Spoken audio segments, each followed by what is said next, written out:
Britain came right in.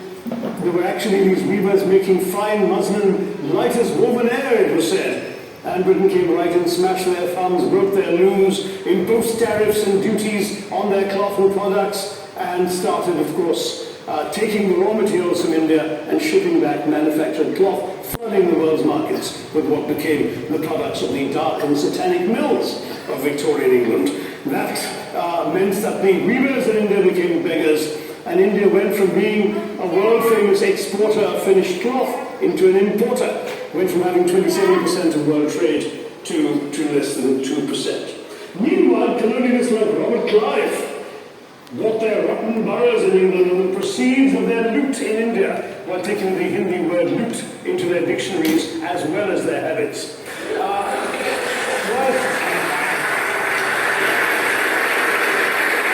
And the British had the gall to call him Clive of India, as if he belonged to the country, when all he really did was to ensure that much of the country belonged to him.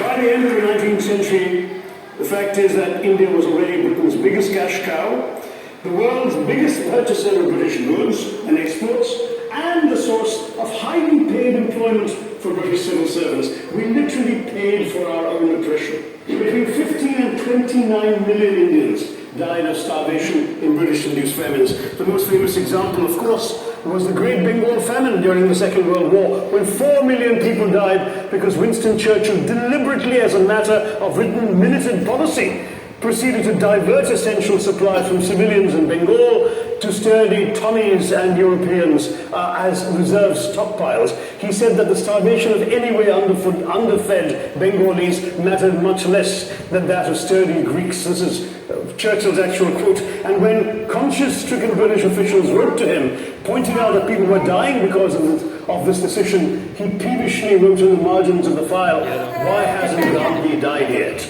So all notions that the British were trying to do their colonial enterprise out of enlightened despotism to try and bring the benefits of colonialism and civilization to the benighted heathen. I'm sorry, Churchill's conduct in 43 simply one example of many that gave a lie to this myth. As others have said on the proposition, violence and racism were the reality of the colonial experience, and no wonder that the sun never set on the British Empire, because even God couldn't trust the English in the dark.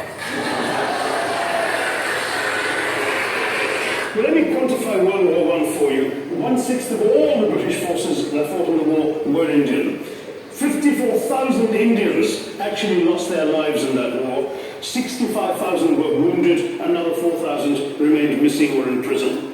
Indian taxpayers had to cough up £100 million in that time's money. India supplied 70 million rounds of ammunition, 600,000 rifles and machine guns, 42 million garments were stitched and sent out of India, and 1.3 million Indian personnel served in this war. But not just that, India had to supply 173,000 animals, 370 million tons of supplies, and in the end, the total value of everything that was taken out of India and India by way of suffering from recession at that time and poverty and hunger, was, in today's money, £8 billion. You want quantification? It's available. Second World War, it was even worse, 2.5 million Indians in uniform. I wouldn't believe in the point, but of Britain's total war debt of £3 billion, in 1945 money, 1.25 billion was owed to India and never actually paid. Railways and roads were really built to serve British interests and not those of the local people. But I might add that many countries have built railways and roads without having had to be colonized in order to do so.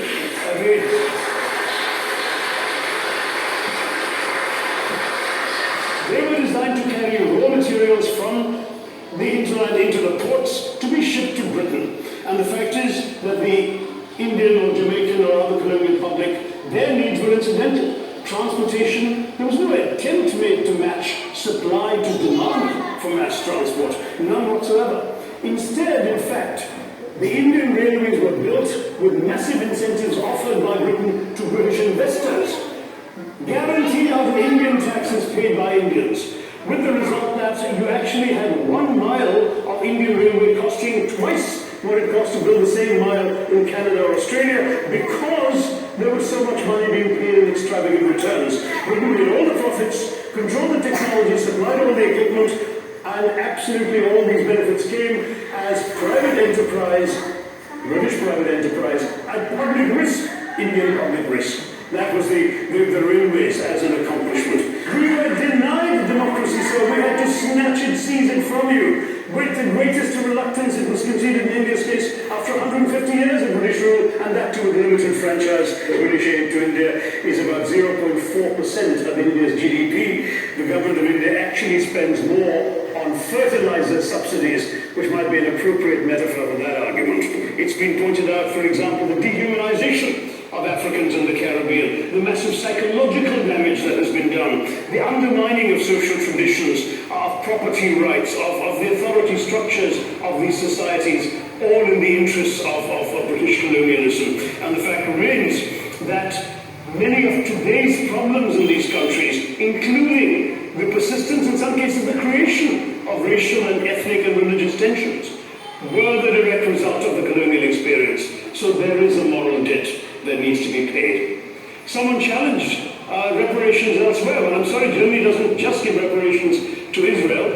It also gave reparations to Poland. Perhaps some of the speakers here are too young to remember the dramatic picture of Chancellor Willy Brandt on his knees in the Warsaw Ghetto in 1970. And there are other examples. There is Italy's reparations to Libya. There's Japan's to Korea. Even Britain has paid reparations to the New Zealand Maoris. So it's not as if this is something unprecedented or unheard of that's going to somehow open some sort of nasty Pandora's box. The fact is very simply, sir, that we are not talking about reparations as a tool to empower anybody. They're a tool for you to atone for the wrongs that have been done. And I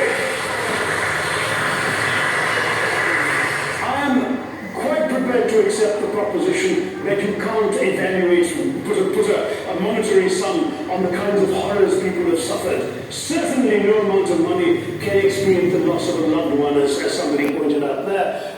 You're not going to be able to figure out an exact amount, but the principle is what matters. The fact is that to speak lightly of sacrifices on both sides, as an analogy was used here, a burglar comes into your house, ransacks the place, stubs his toe, and you say, well, there was a sacrifice on both sides. That, I'm sorry to say, is not an acceptable argument. The truth is that we are not arguing specifically that vast sums of money need to be paid. The proposition before this House is the principle of owing reparations, not the fine points of how much is owed, to whom it should be paid. The question is there a debt? Does Britain owe reparations? As far as I'm concerned, the ability to acknowledge a wrong that has been done, to simply say sorry, will go